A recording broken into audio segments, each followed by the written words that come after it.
2 out of the 5, man. Steven is in the DR right now, anniversary time with the wifey.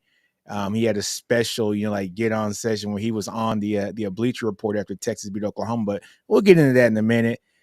Jay and Chris are hiding because you know what happened this past weekend. They got that BTA, that belt to ass action. But yeah, man, we gotta Ty, what's going on, man? That game, man, it was so interesting. I was actually in Broken Bow with the wife and her family, so I didn't get to see the first portion of y'all's game because I was on Bleacher Report following the Alabama game. Yeah. But I came in and I think it was like 7-3, and then the floodgates opened. The fumbles, yeah. And I want to hear from you on this because it was a point where it felt like in the third quarter, it's not that Sark was being passive, but it felt to me like Sark was very much, well, like, okay, let's establish this run game. Let's really grind them down. And then in the fourth quarter, you're calling trick He plays. And I went was like, for it. oh, Yeah. Sark, what is happening right now? Really interesting to talk about. Y'all know how I feel about Sark, right? There are two play callers that I put all above everybody else in college football. You Texas fans have one, and I'm very blessed that us Alabama fans have the other in terms of offensive minds that I just think are in a Geniuses. league. Yeah, just in a league of their own.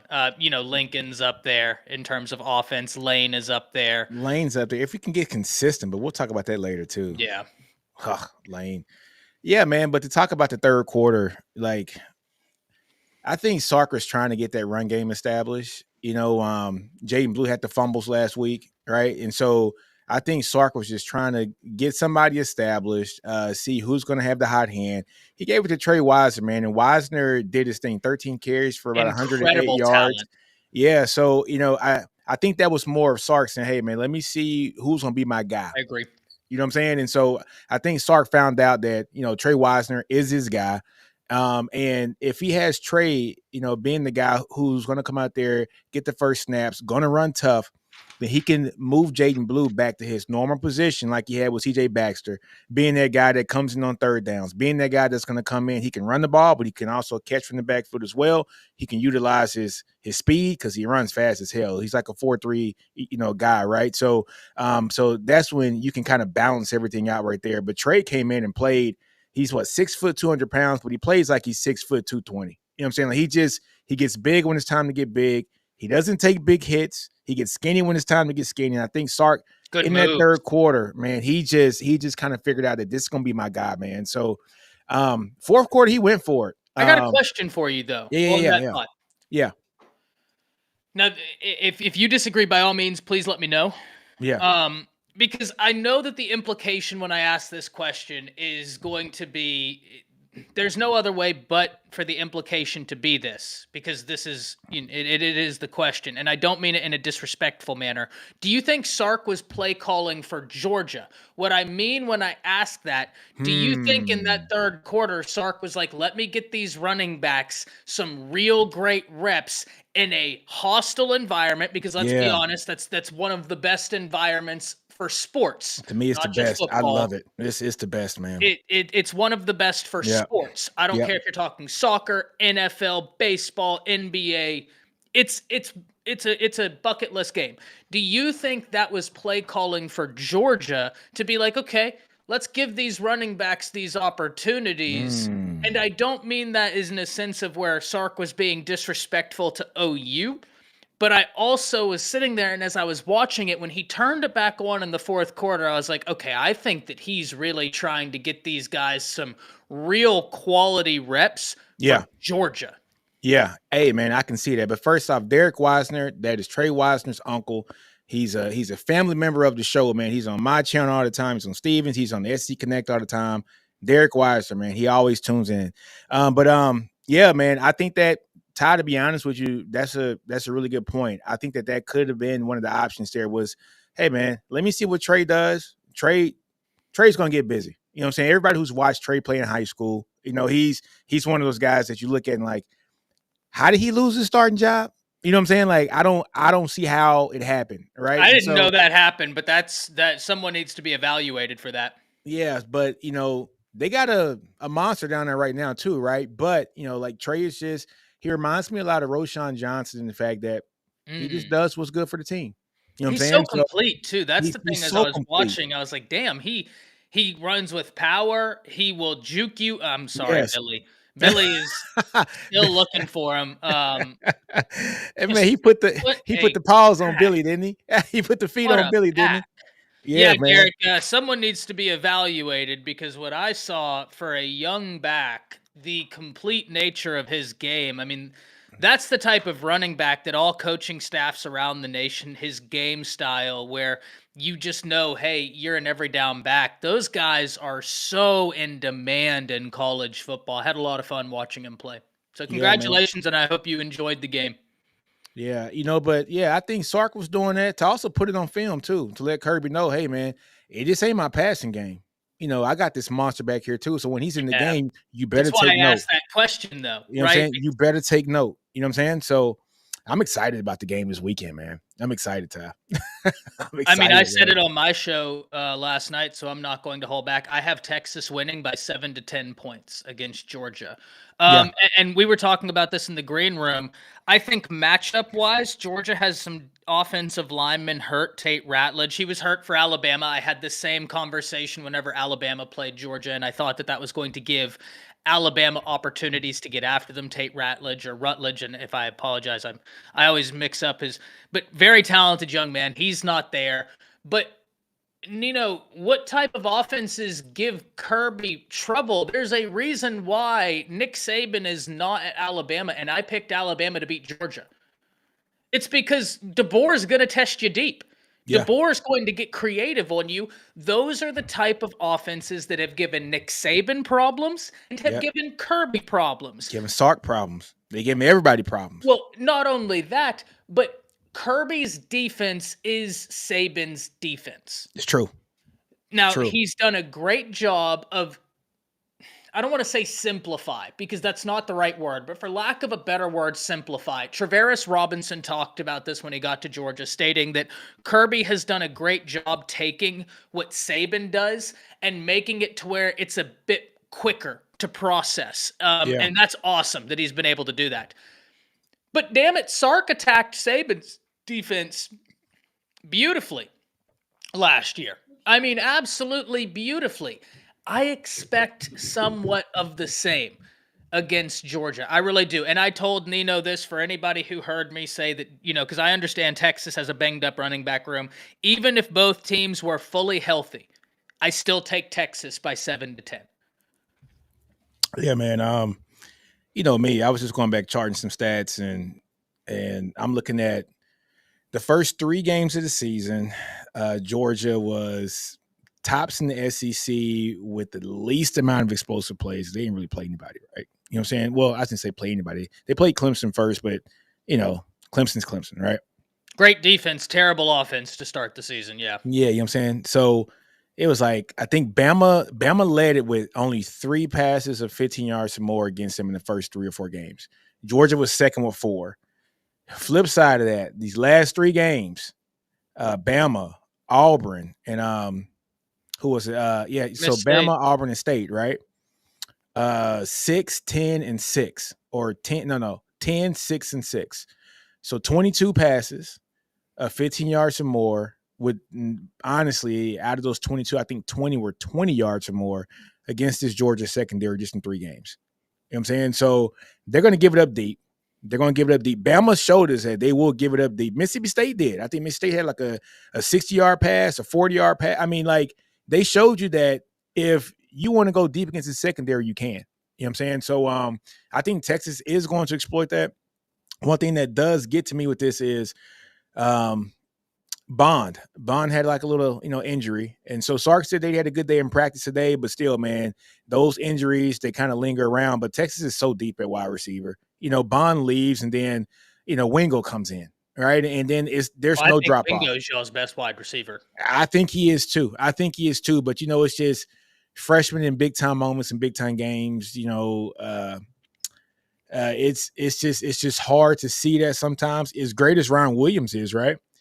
Prior to him having the game-winning catch, he did have the fumble, Right. I mean, freshmen make freshman moments in big time games, right? It just is what it is, But Ryan Williams did actually, come back and do his thing. So same thing with a Wingo. Wingo kind of runs with that ball kind of wide, and that scares me. A team like Georgia will, like they will be there to kind of punch that ball out. But I think he is our best guy too, man. But Texas is they got wide receivers in spades, man. Wingo, Yeah. Golden, Bolden came on this game too. You got Cook.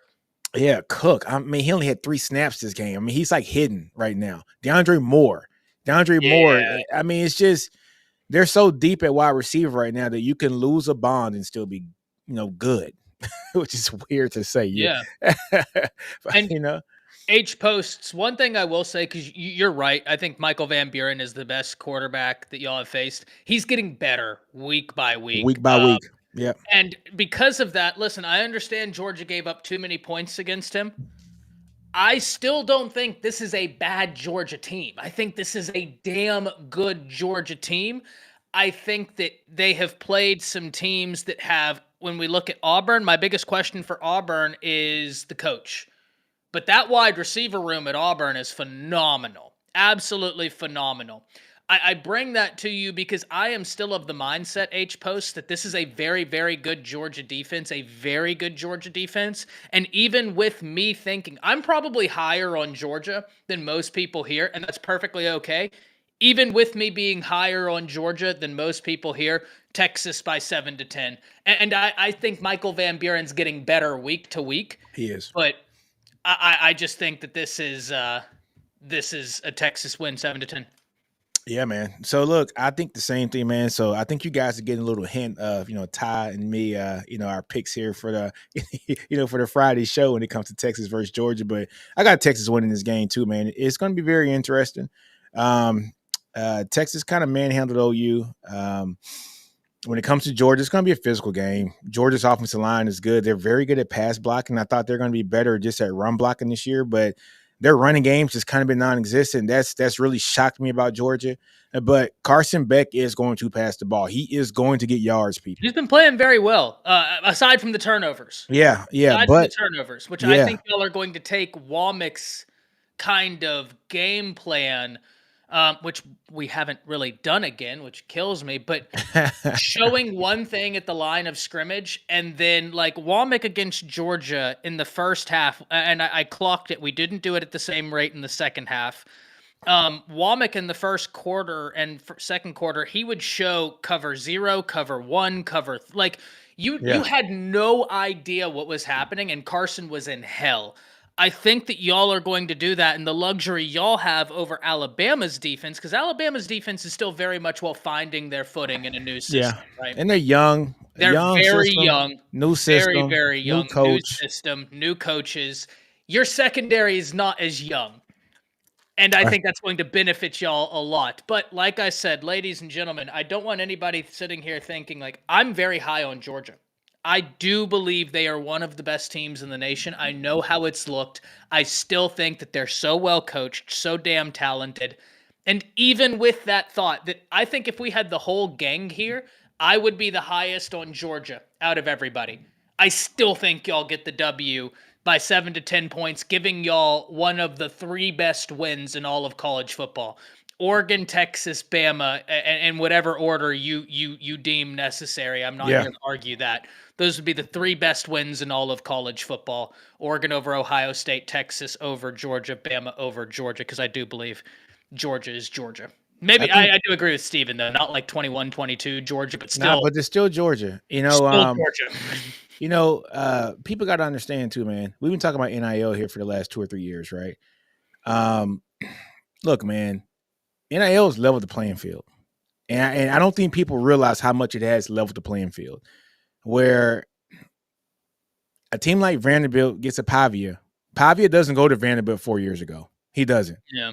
Pavia goes to Auburn, right? And he plays for Hugh Freeze, and he runs the hell out of that system, and he does a damn good job at it, right? Like Hugh Freeze doesn't have Peyton Thorne, he has Pavia, right? It's a whole different team with a no-kidding really good guy at the signal caller, right?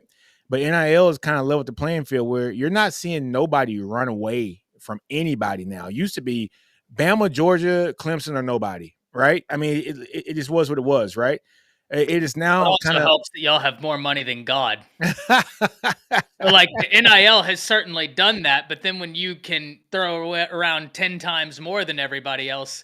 But it's also spending it wisely too. Well, yeah, and Because I don't say that to discount your yeah, coaching staff. Everybody, if you got that, then you haven't heard me talk about this yeah, Texas coaching staff, because I hmm think it's one of the best coaching staffs in the nation. I think Sark has done an unbelievable job developing the talent, recruiting, and even pre NIL when Sark was recruiting at Alabama, we knew that's a dog on the trail. yeah. It's a beautiful combination, and like I said, you remember when everybody was mad at Oregon for like saying, "Oh, they're just blank checks," is what everybody was saying. Yeah, I was of the mindset that if Phil Knight is a Bama alum, you bet your sweet you Bippy bet, I'm you bet, letting him hell doing it. yeah. So do it That's by why. all Look here, means. dude. I like Maryland should be a sleeping giant. Well, not sleep. They should be a giant I with all the agree. Under Armour money, I agree. and all that talent there in the belt. I mean, they should be a giant. But it's not a football school per se. So they don't get it. But it is what it is, man. But look, we've been talking about Bama, well, not Bama, like Texas, Georgia, Texas, OU for a while. Chris is coming on in a minute. He just sent us a text, so he'll be on in a minute. So we'll get back to to Chris here in a minute. But let's talk about Bama, man. And Ty, I'm gonna let you kind of lead this off, man. Should Bama be worried right now? No, no. One, I think South Carolina, they have maybe one of the best edge duos in the nation. I don't know. True. I'm sure you could give me one or two that compete with it. Mhm. I mean, Texas with Colin Simmons, unbelievable football player. Yeah, Dylan Stewart. Unbelievable football player. Yeah. But it's like they have Dylan Stewart and the other cat, number 5. And they played a great game defensively. I actually think this is one of those games where, for those of you that watched it, it's one of those where when I watched it live, I was livid. And I still am livid about some things in the game, right? Like the onside kick hit 3 people in the hands and somehow they still recover it. Like, that's unacceptable. That can't happen. The sequence before half, I think that there are times where um, DeBoer is just and Sheridan are just too aggressive, where you just gotta take the time into the clock. But the flip side of that is we look against Wisconsin and they had a 30-second drive down the field for a touchdown, and everyone was like, "Oh, they're geniuses." So, it's one of those things where I think I was much more concerned, but when I got my hands on the all 22, Bama's defense played better than I gave them credit for, but there were sequences. Damani Jackson gets hurt, and then we have 3 true freshman Yep. defensive backs in. And they get a 4th and 9 conversion because there's confusion as to whose job is what. And then they have the long touchdown pass. That was Nicholas Harbor. 6'6". 9 10-1. I think he has a sub 10 because I think he was that close to qualifying for Dude, the how you 6'6" and run a sub 245. Like, 245? let me check this because he is like genuinely one of the biggest athletic freaks in the nation. He went up and made a play on Damani, and everybody was mad about it. Okay, you were right. It was a 10-1-6. That's still black. I mean, 6'5", 6'6", 245. So Running the 10-1.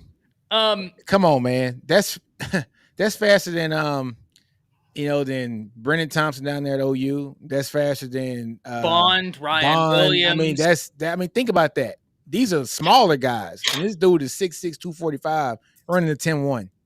That's stupid. It's ridiculous. And he had a great catch in the end zone. Now, thankfully, Bama has a cornerback that runs a 10-2. And that's Damani Jackson, right? Damani Jackson is the only reason anybody was in the vicinity. Thank God for Damani Jackson. No, listen, I don't think things are going perfect, but I'm not panicking because right now it's one of those things where I think Alabama is trying to figure out who are we. And we saw against Georgia, the defense looked very good in the first half, and then they stopped being so aggressive.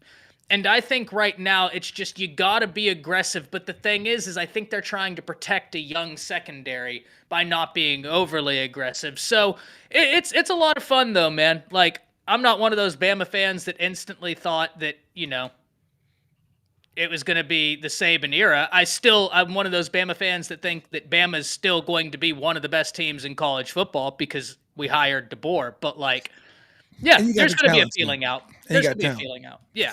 Chris with a K. What's up, my brother? Man, bro, I'm glad I caught y'all. I thought y'all was off already. Nah, we went off, man. Hey, man, I was waiting for you.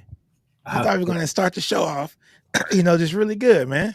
Daddy duty calls, man. Daddy duty calls, man. I had to talk about OU with Ty, like I want to talk with you and Jay, but that's a very educated conversation. You know what I'm saying? Ty Hayes. Matter of fact, Ty Hayes was down there in my neck of the woods, down there in Broken Bow. I'm from Idabel, Ty. Anytime that you Wait, you're okay. So, all right. I didn't remember you're from Idabel. So we went right through Idabel multiple times. Yes, Ty. My childhood home is still there and everything. Like I told Nick, anytime y'all two fools come to Oklahoma, you got to check in with the big dog. You don't do that. Man, we ain't checking in. I'll be down there in a couple weeks. I'm just all burnt orange on. Bigfoot may not be the only thing that you got to worry about down there. You know what I'm saying? I'll be down there all burnt orange on, screaming. What was it, 34-3? I don't even remember the score number. What was it, 34-3? Before we jump back to this, I do want to say to Steven's comment, Steven. What did Steven say? You're right. Tennessee is looked up and down. Yeah. But I'm not overlooking them because they are very talented. They are very explosive. They're a good defensive team. Nico, when he's on, is incredible. And this is a rivalry game. There's a reason why I am going to treat this just like I did Oklahoma, Texas.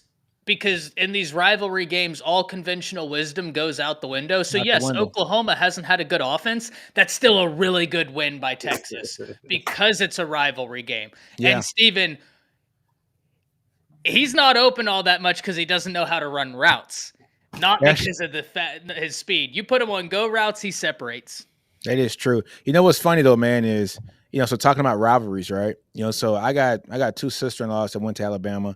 And they don't look at Auburn as their rival. They look at Tennessee as their rival. A lot of people do. I'm just being straight up honest with you. They're like, Auburn's like a little brother. It's not a rivalry if you beat them all the time.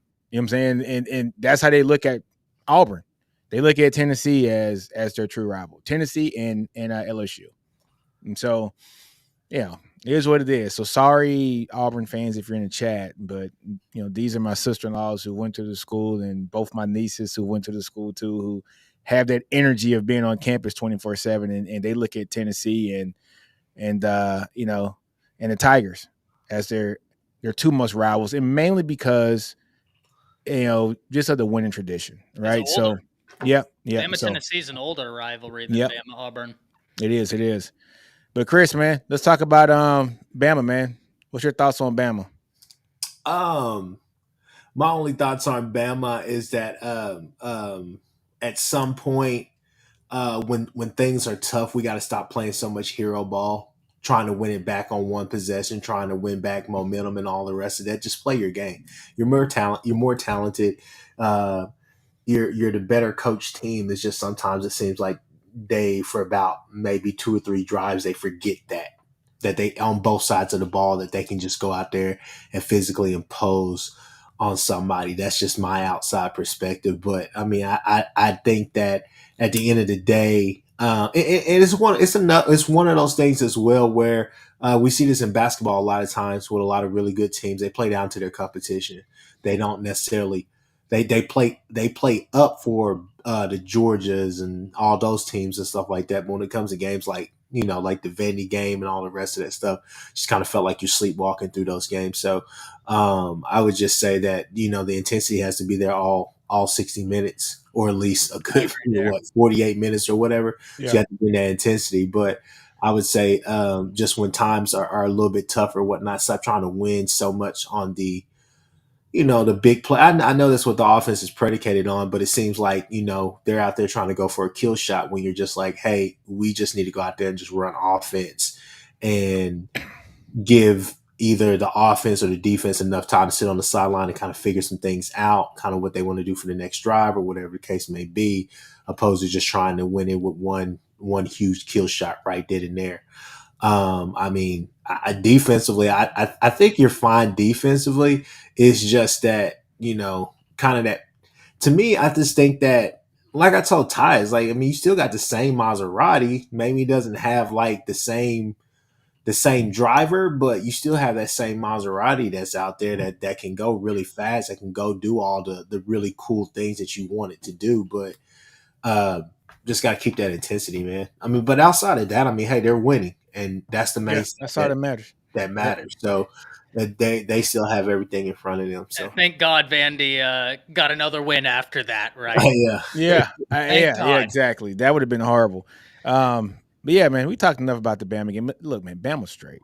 Bama's going to be fine, folks. I think Alabama fans have to understand this is what life is without the greatest football coach to ever coach college football. There's going to be ups and downs throughout the season, right? And even when Saban was there, there's up and downs. But this is a guy who's getting his footing. He's used to coaching at Washington. Bama's a whole nother monster. It is what it is. It's stepping up into a whole new league. So, look, if you're a Bama fan, if you just started being a fan when Saban got there, there's some humbling pie that's going to happen. You know, a 10-2 season is not a bad season in college football. Right? I said before the season 9-3 could there be you a go. possibility because there's so much transition. You're going from Saban's defense that's pattern matched to vision and break with. So I'm still very happy with Ty, you are a rational fan. I try to be. You're a rational fan. My in-laws are not rational. My wife is not rational. You know what I'm saying? I try. They told me last year after Texas beat Bama, it was the worst Bama team they've ever seen in their life. And all Bama went to go do was win the SEC championship game and was one play away from playing a national championship game. So it's not going to be the highs that you've always seen where Bama, where Saban had highs where it was he's kicking everybody's ass every week, right? Just not that era anymore. NIL has leveled the playing field out for a bunch of people now. A bunch of people are able to afford players now, legally. And it has really leveled the playing field. That's why every Saturday there's upsets every Saturday. And it's good for college football. It is really good for college football. But next topic, man. Ole Miss, LSU.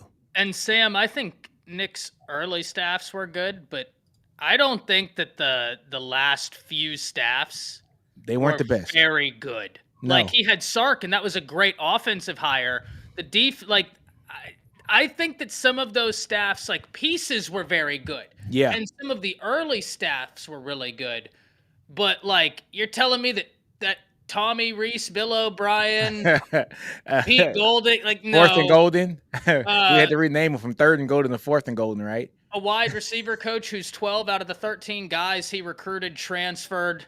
An offensive line coach who inherited one of the best offensive lines and then took it to one of the worst. Yeah. They weren't that great. No, it was just Nick. It was you know what I'm saying? It was the top. It was the top that was great. And it was Nick Saban keeping all that together, man. So but yeah, man, let's talk about LSU Ole Miss. LSU Ole Miss, what a hell of a game that was. Ty, we all picked Ole Miss to win that game, right? On the Bleacher Report. I think everybody except Steven. All right. Look, Lane Kiffin, I'm sorry. I have no more confidence in you, Lane Kiffin. I was hoping that you would get your game back in blood. I was like, come on, man. Like you lost last week. I want you to win this week. I thought Lane had it. But I thought he had it. Like, here's the thing, and shout out to Steven. He had 2. He had it. No, I'm not saying he only had 2 exceptional picks. But I'm saying, like, out of all of his really good picks, I thought 2 of them were exceptional. That was the Wisconsin money line. Yeah, that was great perfect. Pick.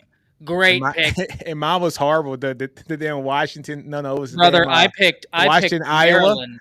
I picked Maryland to beat Northwestern and cover the spread, and they got their ass kicked. So nobody's pick was as bad as mine. Rest assured of that. No. Iowa beat the crap out of Washington, like 40-6 or something. It was ridiculous. Well, but this is what I'm gonna say. You want to know why? Like. At the end of that, Steven was giving us a hard time, Nick, and he was like, y'all have faith in Lane Kiffin. And you and I looked at him and said, you have faith in Brian Kelly. I still stand by that.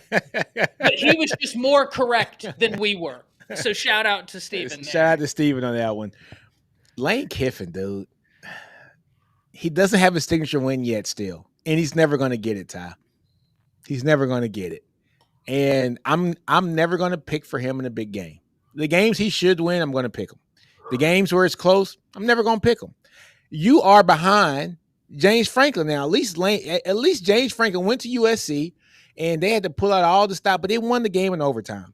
Lane, you had it in overtime in the swamp. This could have been your moment to say, I'm here. I've arrived. And you shit the bed. I don't want to talk about it no more, man. I'm tired of Lane. Chris, what about you, man? I just can't believe that every time we see. I mean, to be honest with you, that is every time that I see Ole Miss and LSU and they're facing each other. I honestly think, okay, this is like old school Big 12 football, right? Or at least the old school that you and I know, Nick. Yeah, Because it's a yeah, shootout Honestly. every single freaking game. It's a Yeah. shootout, and you're but this just game like, was actually not that. it much wasn't of a necessarily shootout. it wasn't necessarily shootout, but they still scored a lot of points on each other. And the crazy thing was that I'm not gonna lie, Jackson Dart was moving the ball up and down the field. It was just like, okay, now what, right? Yeah, yeah. So Ole Miss's offensive line is, excuse my language, yeah, dog shit. but it just felt like damn, like, okay, so here's the knockout blow, and they kept hitting, but it was like you're gassed. And I mean, Brian Kelly, this is what he lives for. You know, it's rare these days to see Brian Kelly go out there and just literally blow somebody out. I mean, you may saw that a couple times last year, but in games like this right here, that's what he likes. Get it to the fourth quarter, get it close, man. and Keep get it close. and we'll figure out a way to win. And this is what he's been talking about. This is a big win for LSU, honestly, for their season, just because. But with Lane Kiffin, I mean, look, you're two losses, okay. You still have things in front of you that you can go and conquer. You can still make a run, but you got to do it now, or you got to do it next week against my team, I guess, because you got to send a message somewhere. And the whole thing is that for all the hype, everything that we talked about with them, the easy schedule, all the rest of this stuff, you're running out of time. And so for me, that's what kind of makes you wonder if things in Gainesville get dicey. Do you leave and take and make that because that's what it looks like to me. Because if you can't win with this team, then how's he gonna win in Florida? Look here, I'm not giving Lane a pass because I saw Hugh Freeze win with this team in Ole Miss. I also saw Lane go to Tennessee. Mm-hmm. I also saw Lane go to USC, and he didn't win there. And he got all the resources in USC, all that California talent. The USC at that time was primed and ready to take the Pac-12 back over, and he couldn't do it there. They didn't even let him get in the damn plane. You know what I'm saying? So now you go to Bama, get your rehab on, right? You leave Bama, go to FAU. Was it FAU, right? FAU. No, FIU. Wait. No, he went to FAU. I'm so sorry. I always get it's one of them. Yeah. No, it was Florida Atlantic because they came. I think you're right. I'm wrong. They were the first game of the Kyler era here in Norman. So they had a couple of dudes from Last Chance U on their team as well. That's right. They had the quarterback over there. But you go to FAU, then you come up to an Ole Miss, and this right here was the team that you should have that's going to compete. This is the pinnacle. This is it. This was supposed to be the year to at the very least make a serious playoff run. Yeah. But no, but that's the thing. If you look at what you just said, Steven, look, the proof is in the pudding. Nick, not Steven. Oh, excuse me. Nick, listen to me. But just understand, as Steven would say, the logic in what you're saying. Okay, Ty, follow me on this. He just said, "Oh, he left here, he left this, he left that, he left that." What does he do best? He leaves, right? That's true. When it's bad, he leaves when it's good. Damn. And I could definitely see him saying, "Okay, well, this was supposed to be the year. We put a lot into this over these past 2 years or whatever the case may be. I think I've probably reached my height with Ole Miss. So if Florida comes knocking, that's just me. All speculation, but I'm telling you, don't get out." All right, Ty, go ahead. Yeah, because I see this. Steven, I like that. You're not wrong, right? There's one, I'm going to quote Hugh Freeze on this. I forget how many wins he said he should have against Nick Saban. Well, judging by that logic, your ass should be winless against Nick Saban, because the one win you got was the pinball, right? Where the ball bounced off of 8 people's helmets, and then some random Ole Miss wide receiver who is in no man's land picks it out the air and runs it in. But the problem is, Steven, is Lane loses the big games. Hugh loses all the other games. Yeah. He got blown out by Memphis. He got blown out by Florida. Hugh, that's a very interesting comparison, though, because it's almost like they're backflip. It's almost, that's exactly where I was going. That's why I love this comment from Steven, right? Like, they're very interesting in how close they are. One of them will win a bigger game, but lose all the other games. The other one will win all the games he's supposed to, but can't get that big win. This is a fascinating comment. Yeah, Steven, you're 100% right, man. I love this comment. You're 100% right. Yeah. Yeah, you said it best. And I have a question for y'all. That's a good comment. Oh, wow. So Florida is better than Ole Miss historically in terms of brand, right? Yes. Like, even if there's the most diehard Ole Miss fan on here, I say this with all due respect to Ole Miss. There's no arguing this. No. Right. That being said, is it a better job right now? Let me explain. Right now, Florida's AD, I'm not in on him. Florida currently has a lawsuit pending about their usage of NIL. Is it a better job than Ole Miss right now? Ole Miss opened up the checkbook and told Lane to go get what he wants. Florida's getting sued by Jaden Rashada because they told him they were going to pay him this much and then backed out of it. But Ty, this is my only, so this is my counter to that. Lane's learned from the best when it comes to NIL, right? Sark's learned from the best too. Saban's the best at this when it comes to. Look, I don't want to sound bad when I say this, but Saban is the best when it comes to acquiring players. I think we can all say that. They learn from the best. If Lane is at Florida, that doesn't happen. I don't think it happens. Mm-hmm. Billy learned from the best too. But not. I think it's an administration problem.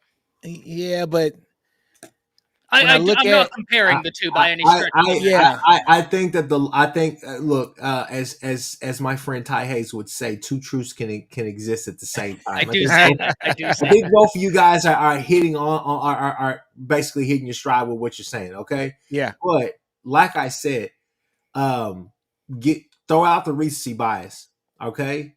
Florida is still a better job. And Florida is in a hotbed. Oh yes, it's in a hotbed of recruiting. Yes, two for two, I do agree there. I just don't know if it would be mad ignorant for Lane Kiffin not to go to Florida, knowing that one, you have DJ Lagway there, and two, you're probably going to have a lot of players that follow you from Mississippi. Yeah, that's fair. That's fair. And that first year bump in recruiting is essential, and it is a real thing. He goes to Florida. The actual mojo in Florida is going to be totally increased. Florida kids are going to want to stay in Florida because it's going to be the hot new school to go to because they're bringing in Lane Kiffin's offense. There are two moves. There are two moves in college football after the season are over with. There are two moves that could potentially happen in Florida that could change the landscape of college football recruiting. No, so it's only one because Florida State can't afford to fire Norvell. If Deion want to go down there, and if Lane would you take Deion? The chokehold they would put on Florida would be insane. I'm telling you. Not that kids would not still leak out. We know that they would, but the chokehold those two could potentially put down there would be insane. Do you think Deion goes to Florida State? This is a whole this opens up a whole different can of worms. This isn't even on the subject. I know it's not on the subject. You guys know how we do. This is what we do. We barbershop talk this. What he and Lane Kiffin are in the same boat as when I listen to just what I just said. Okay, But does Florida won't? But I Chris, think know I about it. get what you're saying, but Does listen Florida to State me. want Dion? Those two have reached the height, the pinnacle of what they're going to reach this year. However they finish That's out, true. they've That's reached true. the height. Dion is losing his His sons, and And Travis. and Beat Travis. me to it. So what the hell are we? Yeah, what are we talking I don't about? look here, I man. mean- Look here. I know this is an SEC podcast, but look here. I don't see Dion, at Colorado after this year. That's just my opinion. Look, Sanders, whatever they want to say about Shedeur Sanders, he's a baller. I don't care. Beast. I don't care what anybody says. The NFL looks at guys like that and says that he plays under so much damn stress and duress every freaking play. Yeah. Like he makes plays when he's under pressure. Like imagine what he could do in a clean pocket. Mm-hmm. Right. So the NFL raves over this guy. It's a fact, right? I know people don't want to hear that. It's a fact. They rave over him. And Dion understands good coaches. I ain't gonna say good coaches, good people that understand the business know when it's time to leave. They know when it's time to leave. But he gone. He gone, in my opinion. Let me make one last point. Okay, I know we're going off road real quick. Let me make one last point. Don't forget that 2 years before he had those 2 good years, right? Yeah. Like Norvell, they were terrible years, right? There were 2 terrible inaugural years, right? Florida State fans wanted him gone after year 2. He got year 3. He looked like he got it right. They were going places. Year 4, they go undefeated. This year, what do? No, I'm telling you.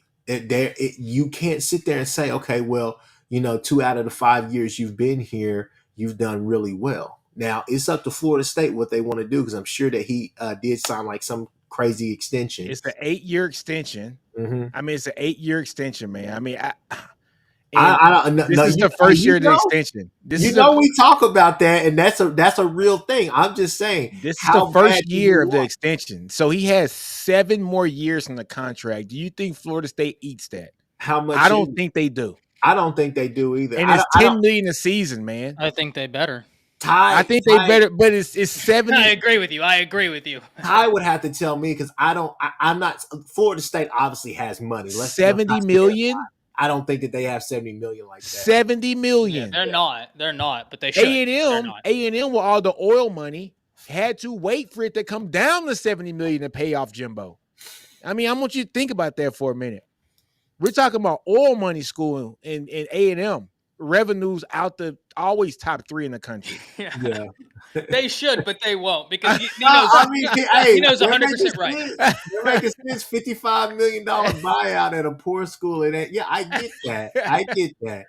I'm just saying, don't just think about it. I'm telling y'all now, if those two moves happen, that would be insane. Our future said it best. Dion is leaving coaching unless he goes to the NFL.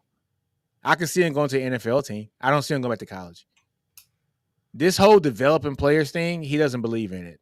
He thinks he can build a team out of the portal every year. It's not sustainable. I don't think it's sustainable. Like, you got to develop players. At some point, you got to be like a Sark or Kalen DeBoer, or you got to develop players. I don't think that would be a problem for him. I think that you still have to, at the end of the day, he's at Colorado. He's going to a team that was 1-11 before he got there. He's going to a school. Nobody wants to go and play in the cold weather. That is true. Yes, it's the hip thing. It's the best thing, and all the rest of that stuff. They're playing really damn good football. But yes, they're playing good football, but take Shedeur Sanders off that team, and how good is that football team? 100%. 100%. Take Travis Hunter off that team with Shedeur, and it's not. It might be 2-10 next year. Yeah, no, I 4-8. Like, I think they're going to do something special this year. What are they, 4-2 right now? Yeah. I think they can go 2 decent losses. I mean, like 2 good losses. I'm gonna say good losses. In terms of losses, quality losses. The buyout is what got me, because Dion still has a buyout as well, because he's still They booby trapped his contract on the way out. Yeah, but how much is Deion getting paid? Like $5 a year?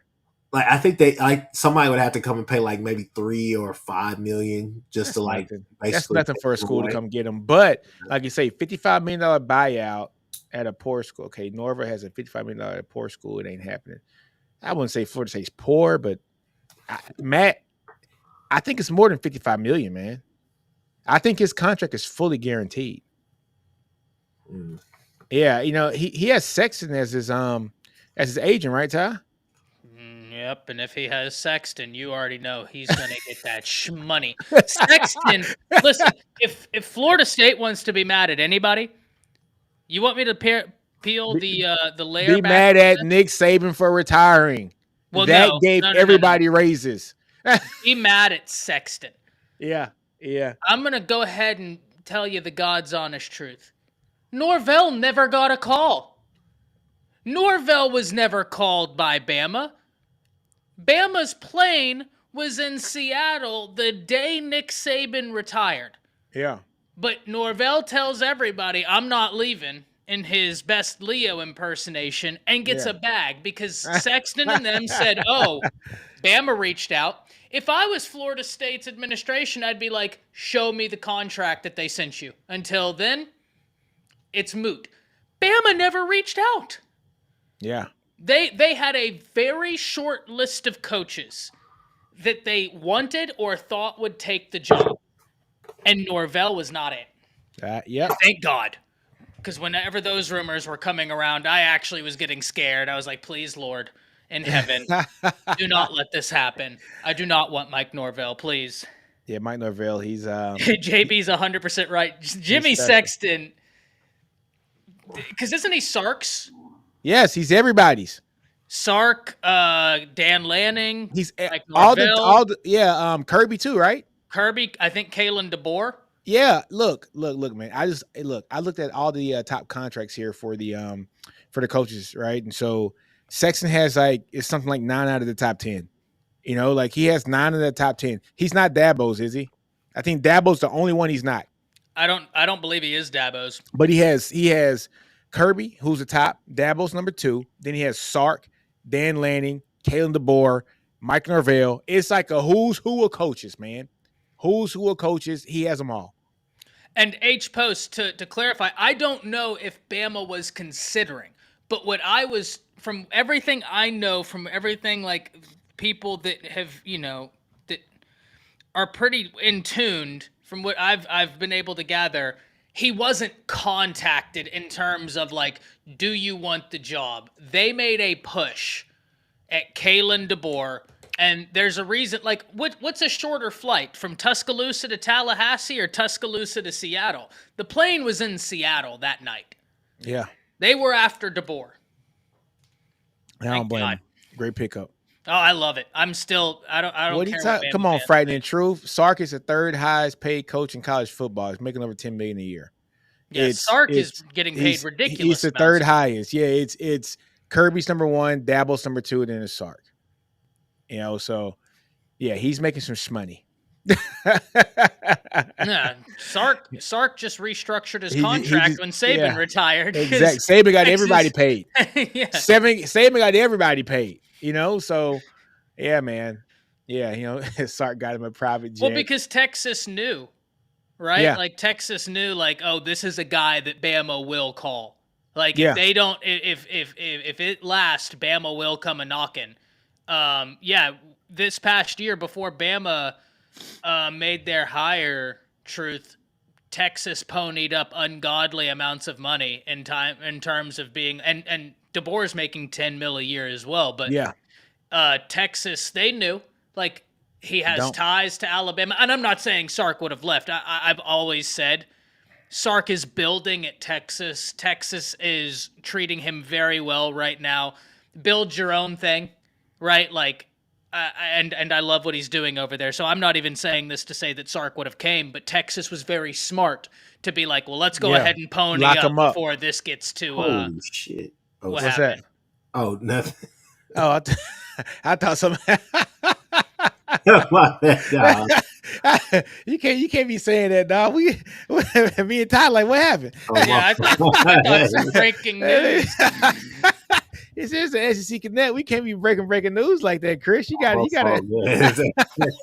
Sun came out last night. Oh, yeah, man. But look, man, Saban retired and he got everybody paid. Sark got paid. Kalen got paid. Norvell got paid. Jimbo got fired. He's still getting paid. That got nothing to do with Saban, but he's still getting paid. I had to put it in there. Yeah, man. It is what it is. Last topic, man. Tennessee. Should fans of Tennessee be worried about what they saw this weekend with Tennessee versus Florida? Ty, what do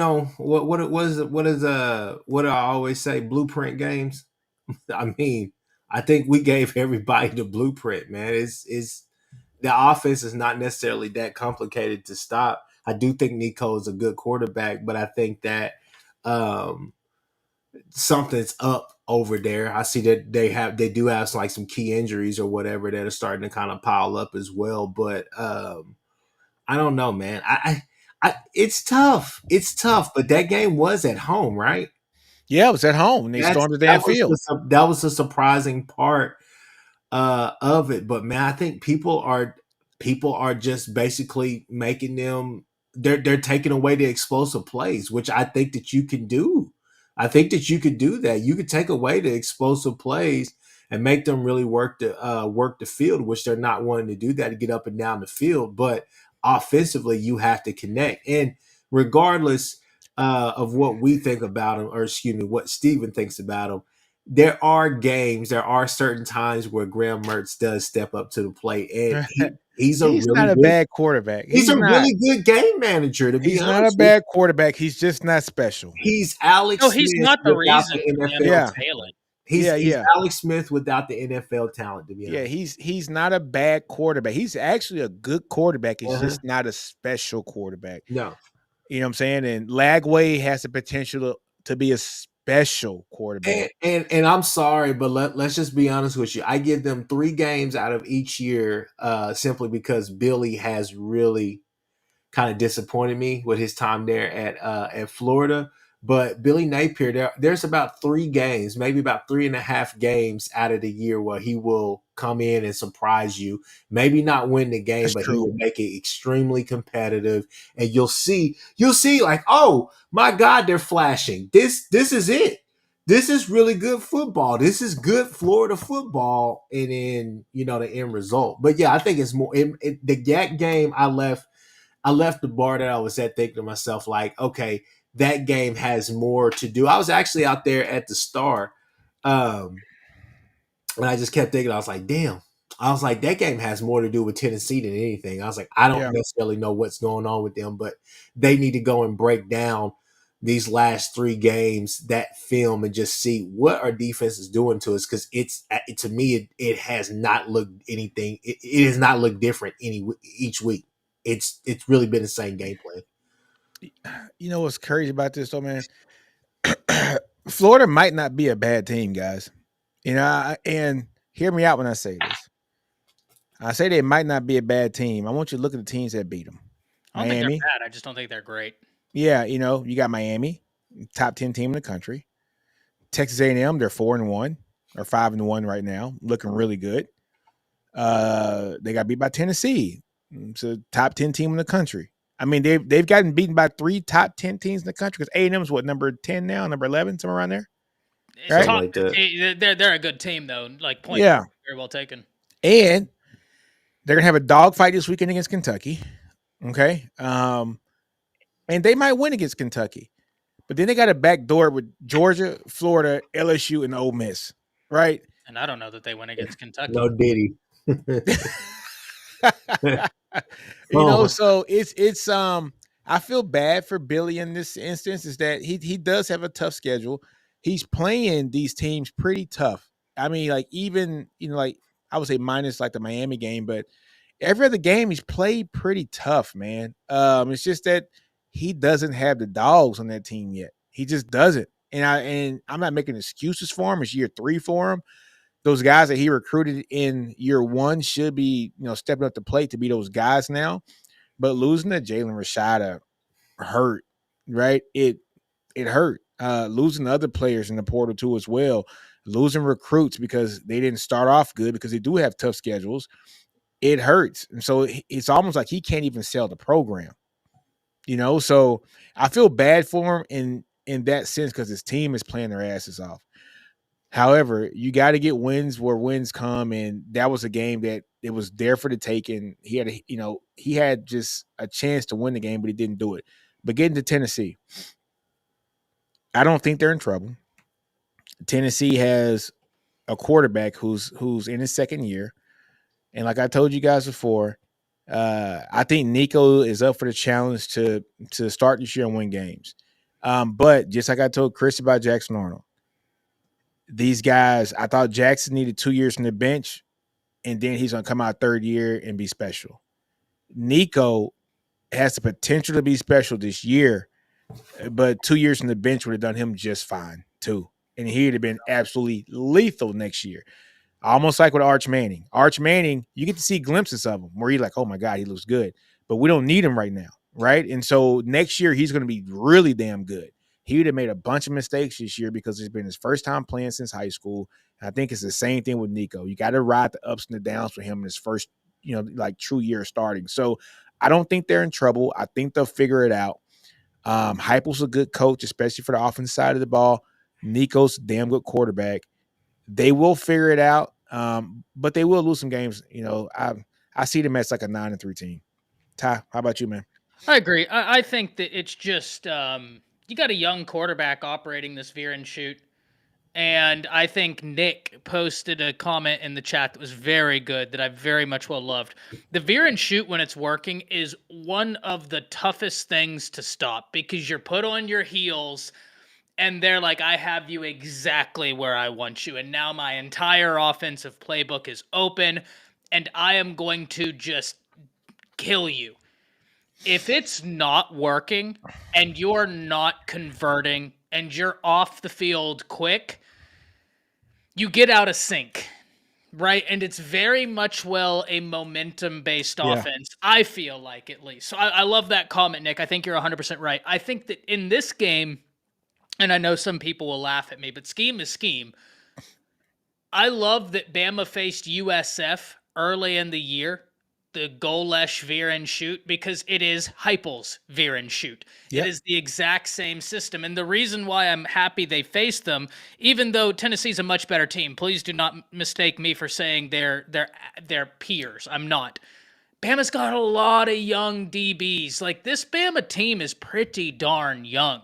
You lost 2 first-round caliber defensive backs. I'm still pissed off that Kool-Aid didn't go in the first, but I'll never get over that. But you get my point, right? Like, you lost 2 guys that were top 60 draft picks at cornerback. You got, a lot of the times, 1 to 2 true freshmen starting at the cornerback position. You got a true freshman starting at one of the safety positions at Husky.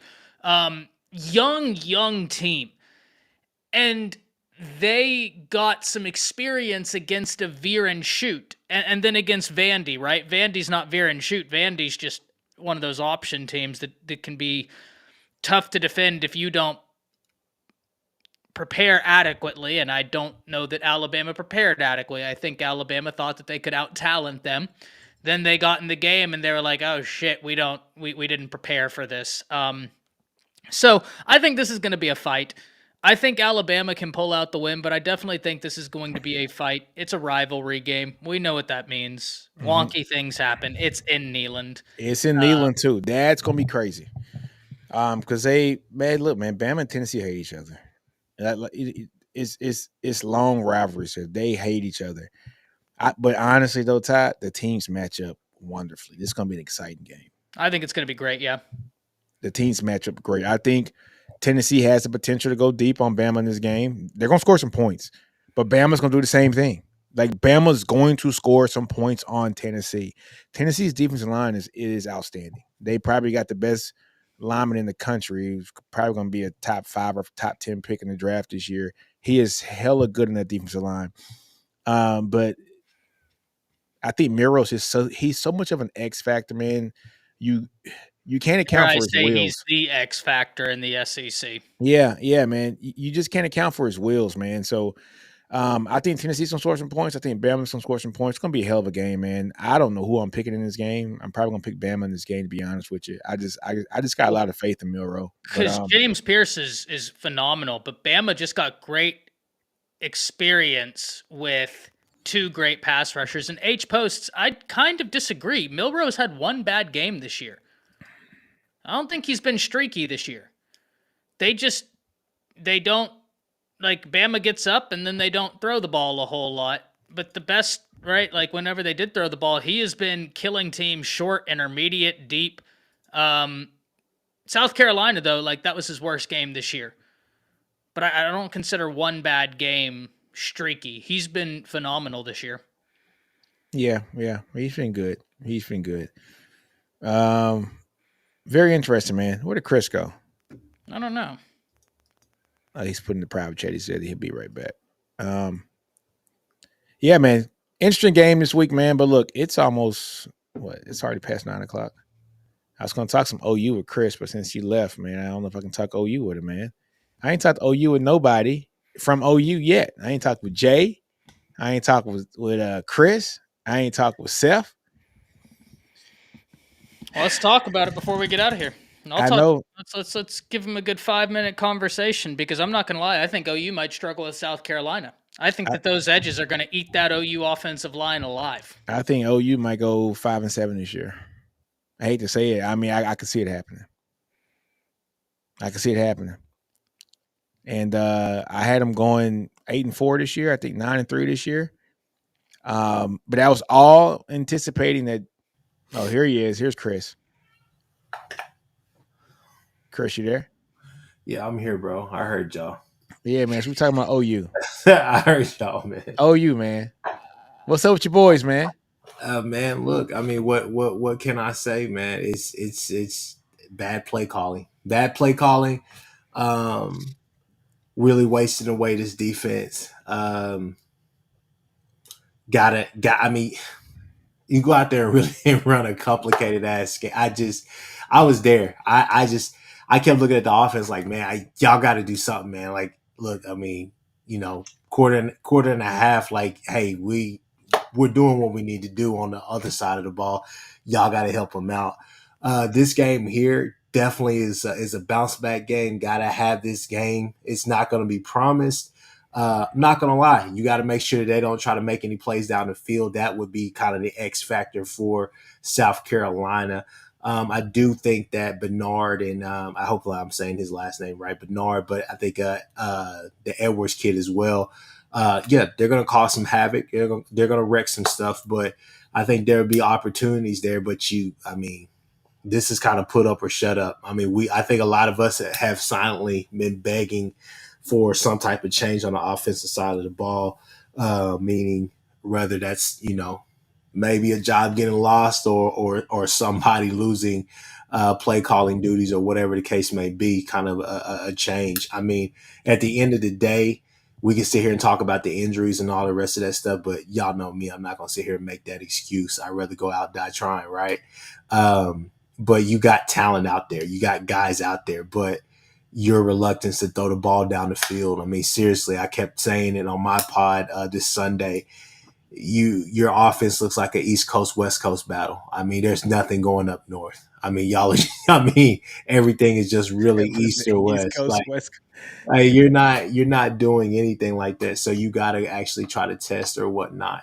But hey, we're at home. It's another game. We're 4-2. We take our L's. We took an L on Saturday, but I think this would be a game. I'm just gonna be honest with y'all. I do think that we win this game.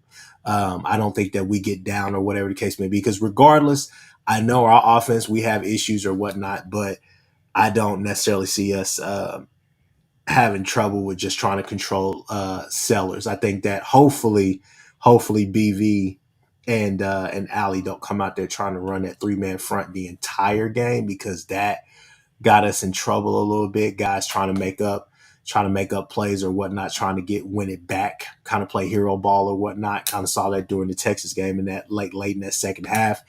Can't lose the turnover battle or whatnot, but just got to control that run game. Got to make Sellers one dimensional, make him a passer, turn him into a passer, and then make sure that Rocket Sanders doesn't get off as well.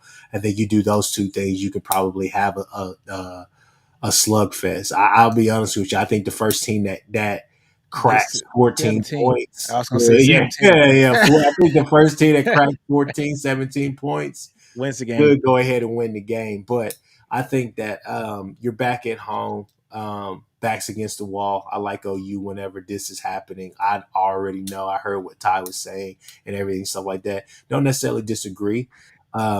They have one of the better defensive lines in the SEC in the country. Those kids are playing out their mind. And so they've done it against really good competition and really good old line. So why can't they do it against OUs?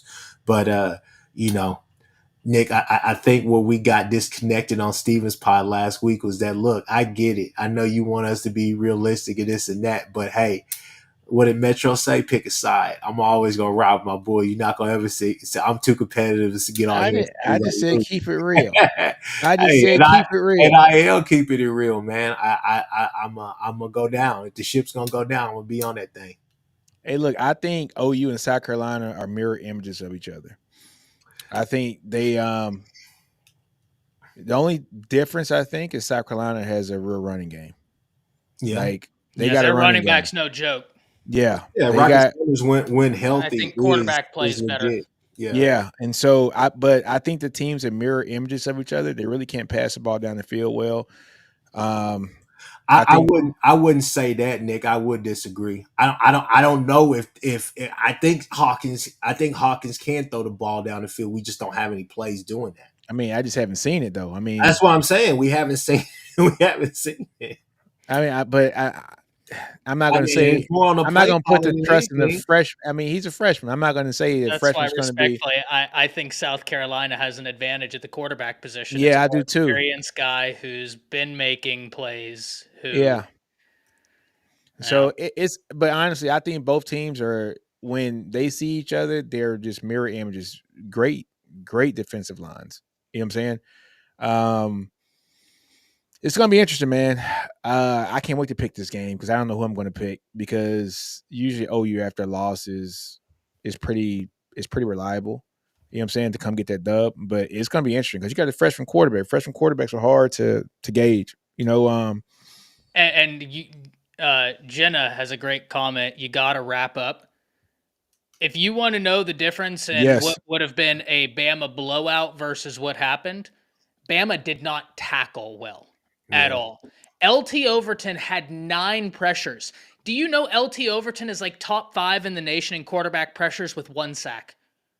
Yeah. Like at a certain point, you got to convert close to finishing. And if Alabama would have converted half of close to finishing, that game is over and done with. But credit to South Carolina because they are a scrappy bunch. They're scrappy. Good defense and good running. You got a 6 foot, 235 pound, 240 pound running back. And then you got Sellers, man, who, he can run the ball too. He's second in the team in run. He's 6'4", 245 as well. You know what I'm saying? So you got a 2-headed monster running the ball, and it's a different kind of running game than what Bama has with Milroe, with him being, just very explosive. Sellers is just going to put his helmet down and run you over. Yeah. You know what I'm saying? My question is does he even finish the game? He's definitely injury prone. I mean, he finished against Bama. I see and that. And then they got Robbie Ashford behind him. Yeah.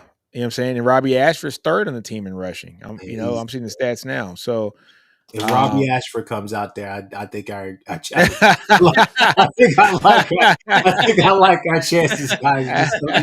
I don't disagree with you there. Yeah. I don't disagree with you there. It's going to be interesting, man.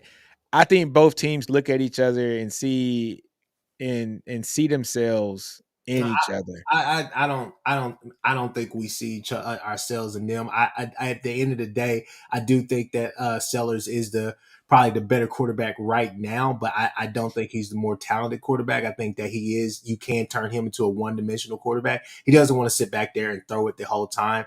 They have those design runs and different things like that. I don't know what happened at Bama. I can't really speak for Bama, but I feel good playing at home against them. We didn't tackle well. If you tackle, like, Yeah. I'm telling you, man, that was you. And I don't mean to play revisionist history or make an excuse, right? Because I do want, before I say this, all credit to South Carolina. Yeah, They they play great. well. Play well. Yeah. Bama also- did not tackle well.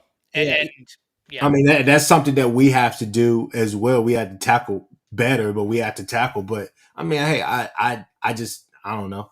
In South Nah, Carolina, but this is my thing about South Carolina. Though. we don't have the same issues. I mean, that's the whole thing. I don't know really what their issue is. Sometimes they just get really stagnant on offense.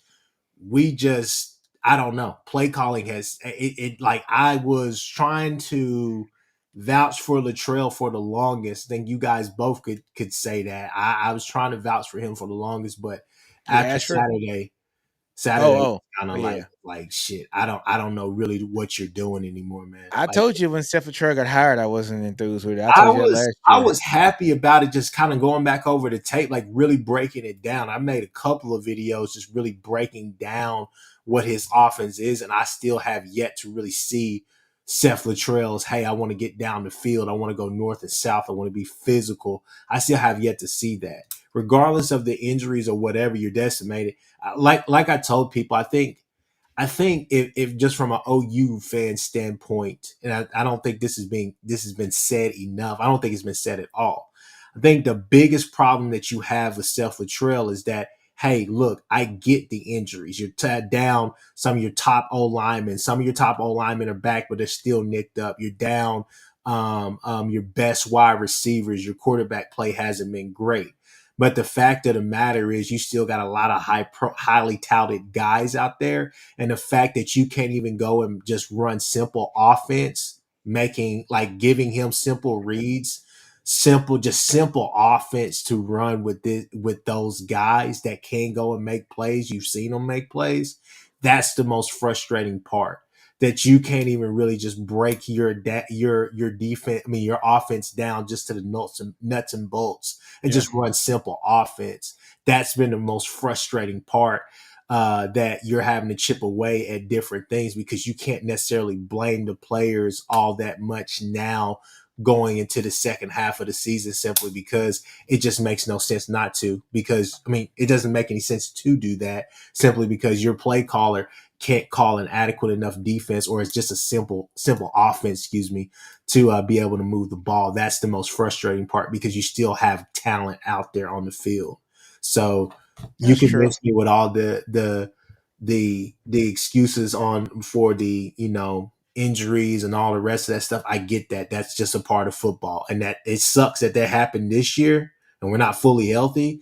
But at the same time, like I said, I don't see them saying, "Oh yeah, we see ourselves in them." South Carolina just gets into that point of the game every single game. It happens every single game. They do good for about 4 or 5 drives, and then after that, it's just complete shit the rest of the way. Offensively for us, we've just been complete shit. Like we don't move the ball. We refuse, even if it's a loaded box, we refuse to.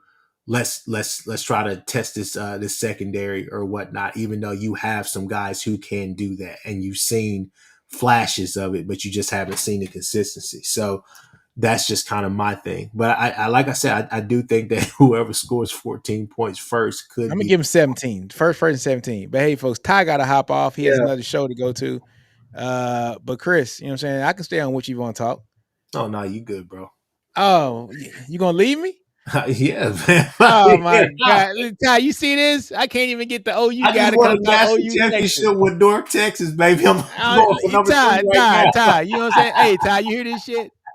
I can't find. He don't want no smoke. Ty, I can't find Jay this week. I can't find Seth this week. and Chris hopped on 30 minutes late. I see how it is. Hey man, I see how it is. hey man, I gave you the satisfaction. Your fans been going in on me all night, anyways, man. It is what it is. Y'all already know. Boomer You Sooner, guys, baby. boy, I tell you, y'all see how them OU guys get the A Hey, guys. no, hey, I've been gracious with it. I've been gracious with it. No, hey, y'all. All them OU folks was front runners. When it's time to, hey, when the game's over and it's time to come talk and sit What you right want there in to that talk chair. about? What you, Ty? Go ahead. What you want to talk about, Nick? You already know where we're going down. All right, Ty, we see you, man. Later, I y'all. made my points. Nah, man. Look, man, it ain't the same without Seth and Steven, though. We gotta have the full crew. That's why I ain't said nothing, man. We gotta have the full crew. I We might even invite Jay a to little it. fun tonight, man. I'm not gonna be like your partner last year who was upset. Who? Steven. Steven was bad last year, boy. He was. I don't know why. We got Steven on the wrong day, boy. Steven was pissed last year. I do remember that. He got short with everybody. But look, I'm gonna say something about Sellers though. Yeah.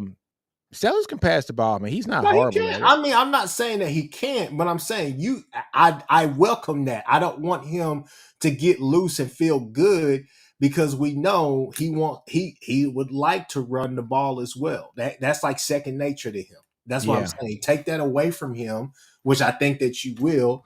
I'd like to see even fronts instead of odd fronts this weekend, and I think you'll be fine. It's gonna be interesting, man.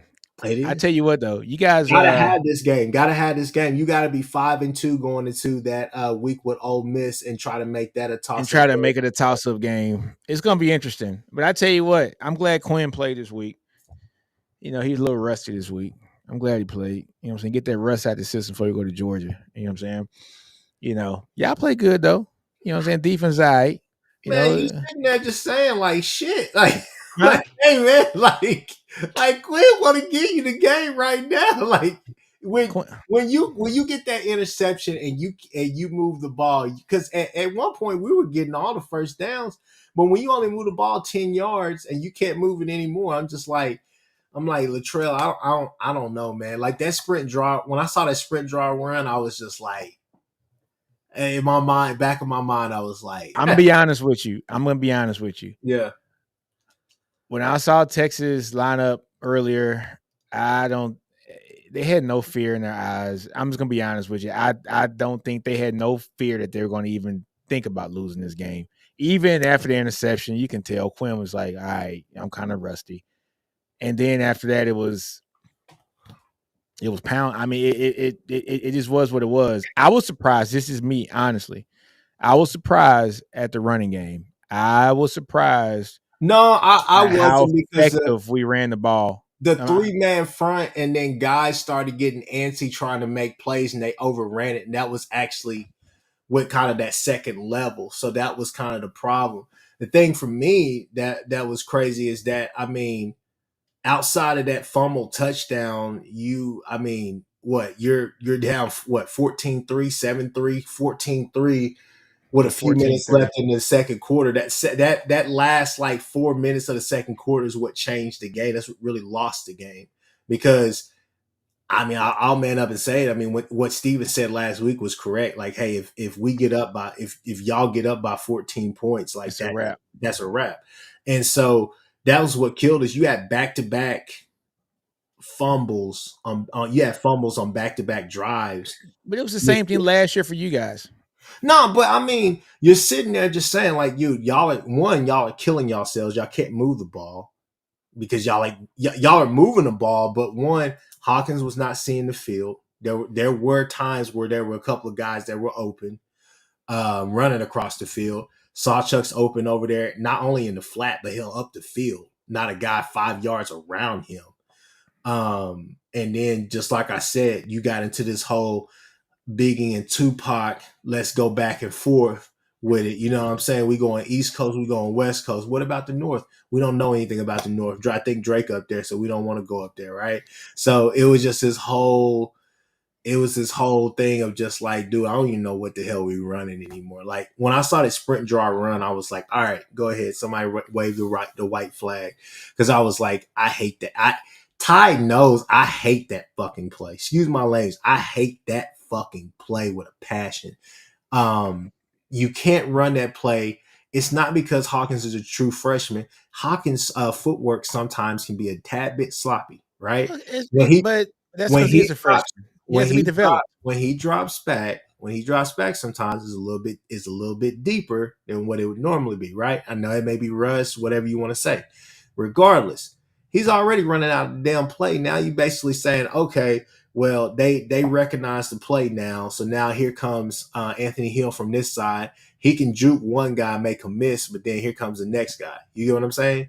You had successful things, but running Javante Barnes on stretch plays, that made no fucking sense at all. Like, Y'all's running game, I'm gonna be honest with you, and it's not your running backs. I think you guys are talented in running back. It's the offensive line. And bro, that shocked me because I'm a fan of Beatonbow. I it just thought was it. There were holes and there were times where you're just sitting there looking at Hawkins like, dude, just you could literally run. There's nobody within 10 yards of you. Run. There were a couple of holes with like Javante Barnes. There was one where he ended up getting like 4 or 5 yards, but you're sitting there saying you either get probably 10 to 15 yards if you actually hit that hole instead of hesitating, or you probably going for a touchdown because nobody in sight over there if they have the speed and they're getting over there. But you're just sitting there saying to yourself, like, we're using the wrong guys and like wrong packages. The split back package, which I love. I'm a huge fan of that. That just has been obsolete. I just like there's no more excuses that I think that you can make for Seth Luttrell this year. I told you I wasn't a fan of him. No, I told you. as much as I love BV and I still believe in I BV, mean, I was glad you guys hired him. I told you I wasn't a fan of him. So I was glad you guys hired I him. just don't know, like this Luttrell and Joe John Finley. Not that's got to go. That shit is ass. Like it's bad because it's too stagnant. I mean that's the whole thing. I think that you would have been okay with somebody who just at least wanted to run competent offense, man. Yeah. I tell you what, too, though, and I'm not going to put it all on Seth. I'm gonna be honest with you. Quinn doesn't have that rust in the first quarter. I mean, if he just steps into a throw, he had Bond wide open for a touchdown. He had Bond wide open in that middle, but at the same It was time, that was a touchdown. He just lays it out where he's supposed to lay it out. He threw off his back foot for no reason. Nobody around him. He just threw off his back foot. We're like, if what you call it goes out there and he actually puts some touch on the pass instead of throwing it 5 yards in front of old boy. What was his name? Hester. I mean, that was the only time that you try to test that secondary. That's a touchdown.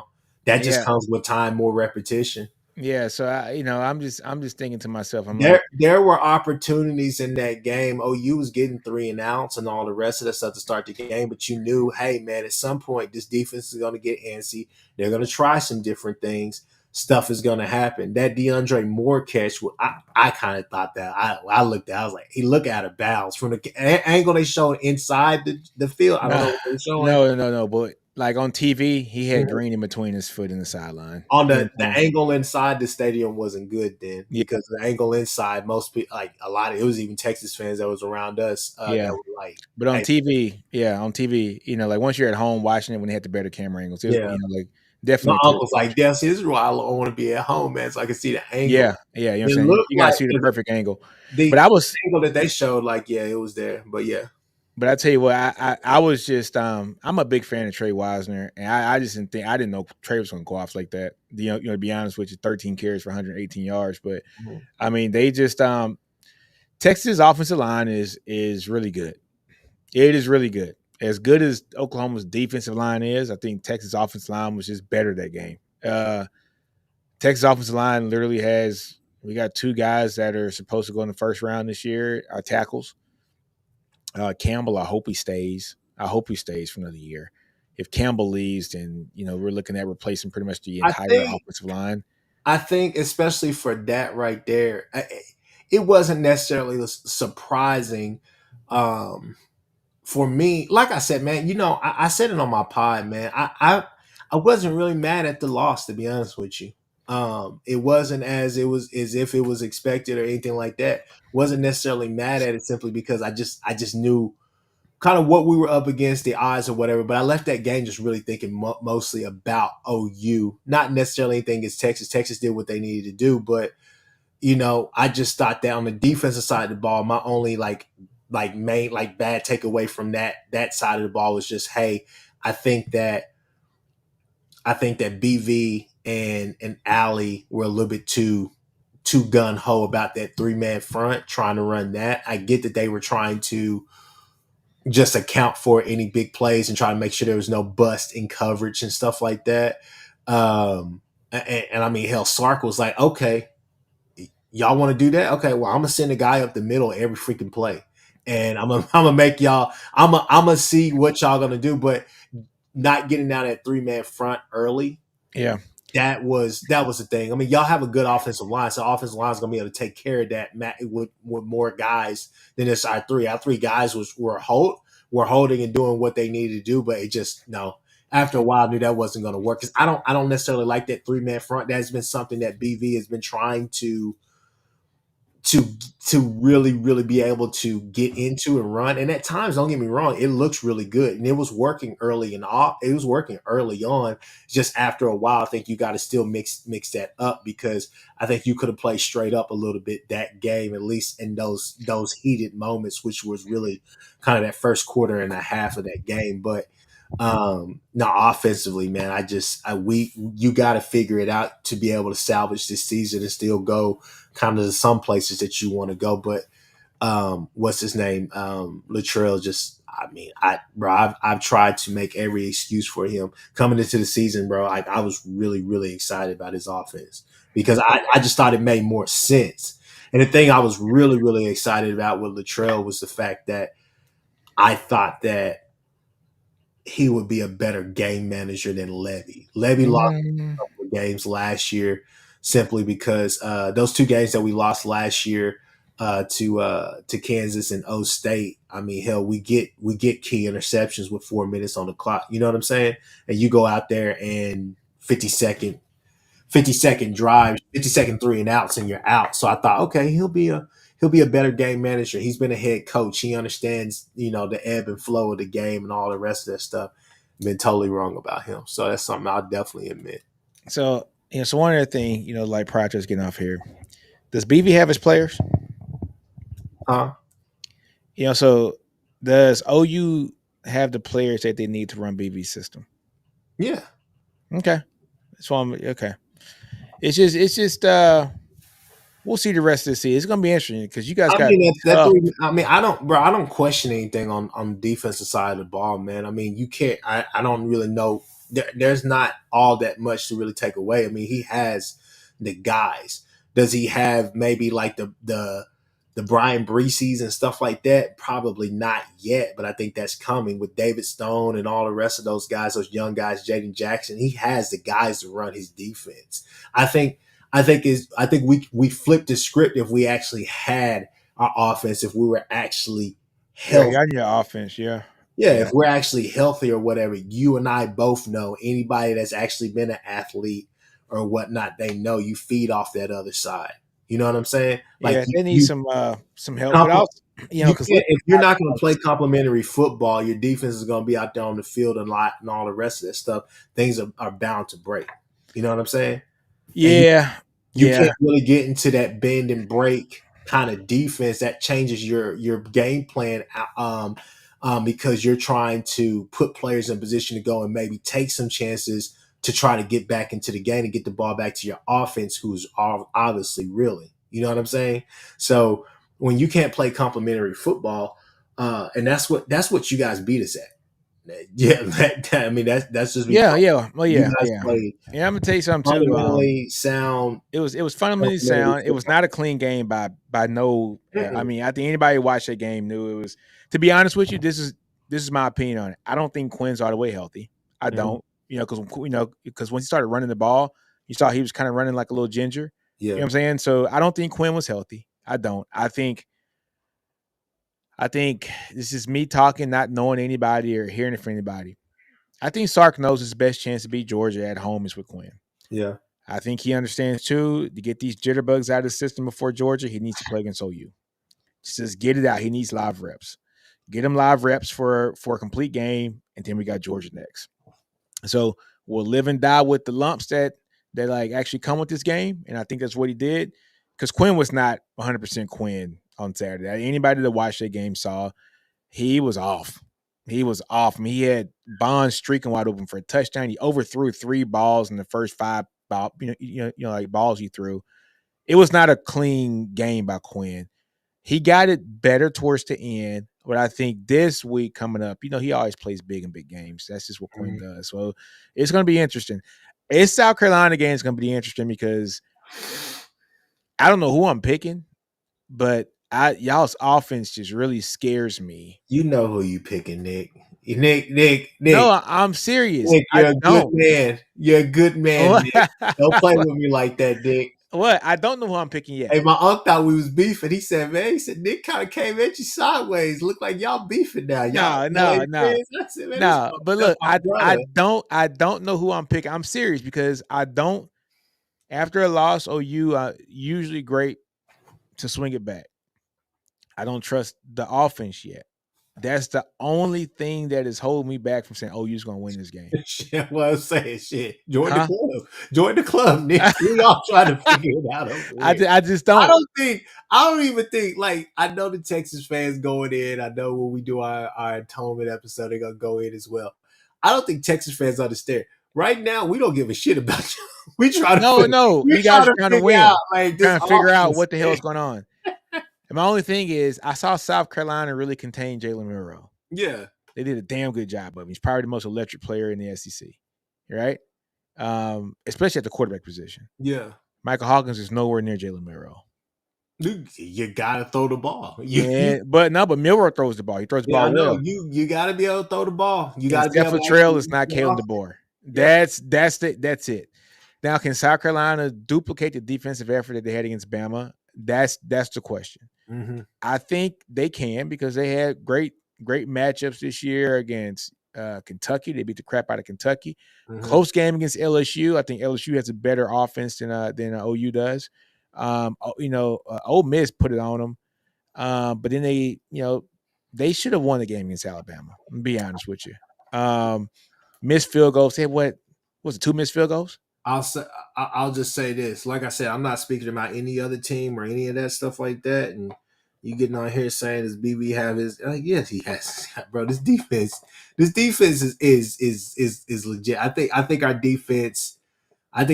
Comes out there, puts it on them. I think that we get turnovers. I think we win a turnover battle because there will be opportunities.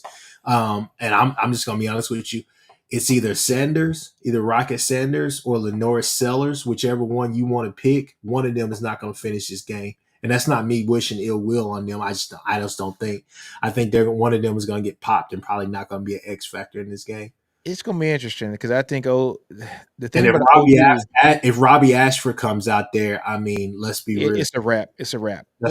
He's him and Hawkins are comparable players.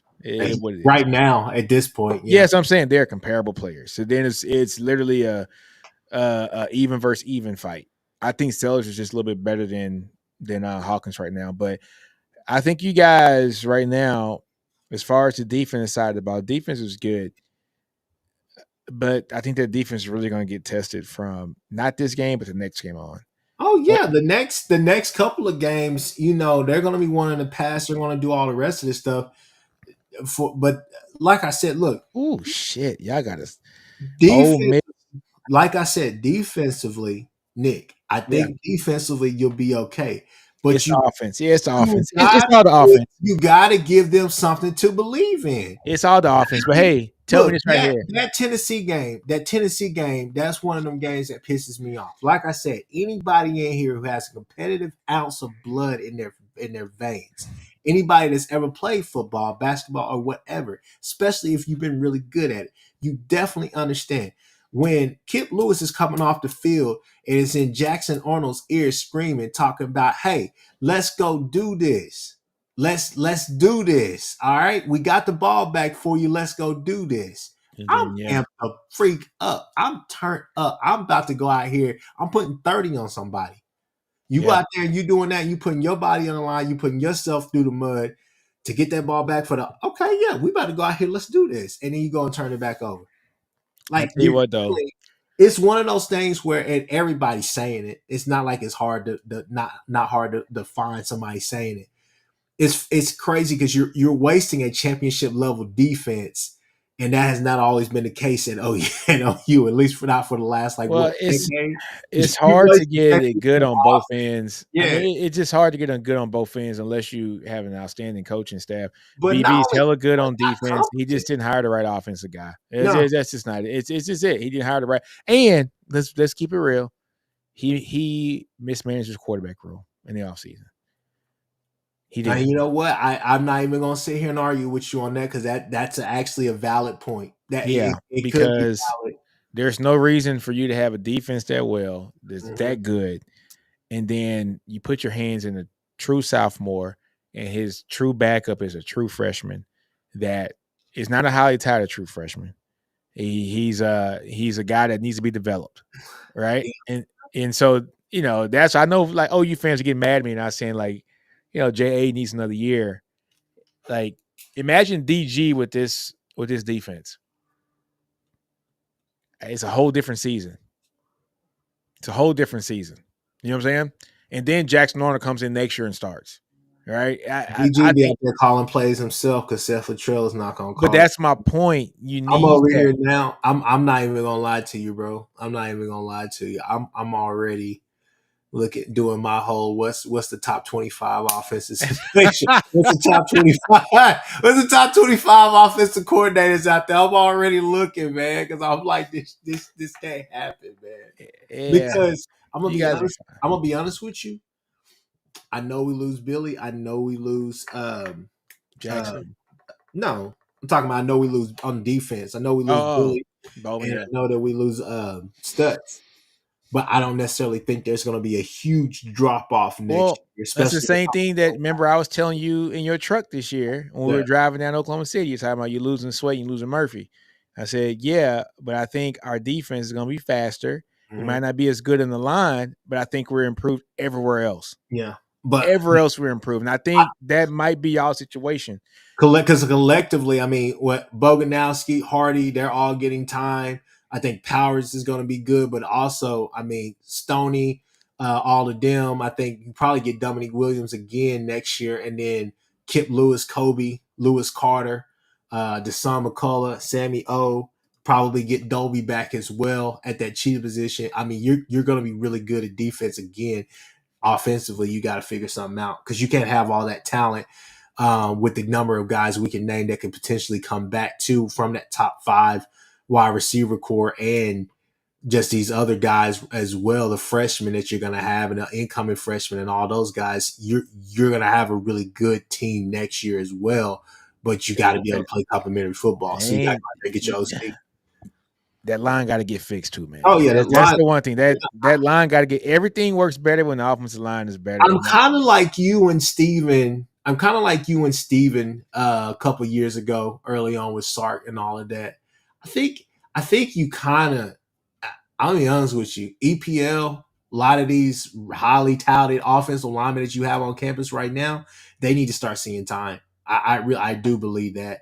You got guys over there that are healthy and that can move and probably give you some juice. I think you got a couple of guys over there that could really like do patchwork. Because Tarquin, I think Brady Trantham. Shout out to my guy Brady Trantham through the Keyhole podcast, as he said it. This was one year that you can truly say in the portal you missed. You went and got G5 All-Stars as opposed to just getting. Can't do that in this. No. You want to, instead of getting legitimate offensive linemen. Hopefully this is real enough for you. Me being very transparent right now. I know this is probably music to your ears, Nick, but I'm just telling you. Like I see the problems, I see the holes or whatever. But like I said, if it's a Titanic, I'm gonna ship with that bitch. I'm gonna say with it. I feel you. But man, it's almost 9:45. I gotta get up out of here, man. But look, folks, tune in next week. SEC Connect. You'll see us on here every Wednesday. And hey, man, go to Chris's podcast. I ain't gonna say the name, but look, it is what it is. The Horns, what else? Podcast. Check my channel too, Nino's Corner, Sports Podcast, and Bleacher Report on Friday and Saturday after the Texas-Georgia game. After Texas gets that dub, I'll be on Bleacher Report talking about it. So tune in there too, man. Helps out a lot. But we out, man. It's 9:45. Deuces. Peace. Horns always up. Chris on black, so you can't see him. Deuces. Horns up. DJ